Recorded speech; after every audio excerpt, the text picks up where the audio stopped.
concitoyennes, chers concitoyens.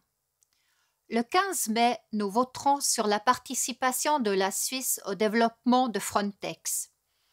Frontex est l'agence européenne de garde-frontières et de garde-côtes. La Suisse, en tant qu'État Schengen, y participe depuis 2011. Le développement de Frontex prévu aujourd'hui est particulièrement important pour la sécurité dans notre pays. La Suisse a une très bonne et très étroite collaboration avec les autres États Schengen en matière de sécurité. Frontex est un des piliers permettant au système Schengen-Dublin de fonctionner. Sans une protection efficace des frontières extérieures, la liberté de voyager dans l'espace Schengen n'est pas possible.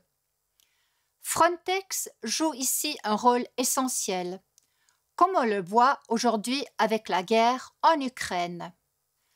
La crise migratoire de 2015 a clairement montré que les frontières extérieures n'étaient pas assez protégées.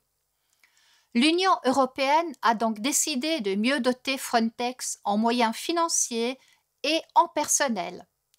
En tant qu'État Schengen, la Suisse est tenue de participer à ce développement. Le référendum a été demandé contre cette participation.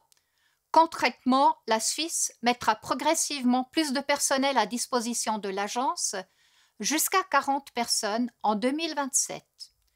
La contribution financière de la Suisse passera de 24 millions à quelques 61 millions. Le développement de Frontex s'accompagne aussi et explicitement de renforcement de la protection des droits fondamentaux. 40 observateurs seront chargés de surveiller les activités sur le terrain et d'engager des mesures si nécessaire. La Suisse œuvre par ailleurs directement au sein du conseil d'administration de Frontex pour que les droits fondamentaux soient respectés. Si la Suisse rejette la réforme, elle risque d'être exclue de Schengen-Dublin, ce qui aurait de graves conséquences pour notre sécurité.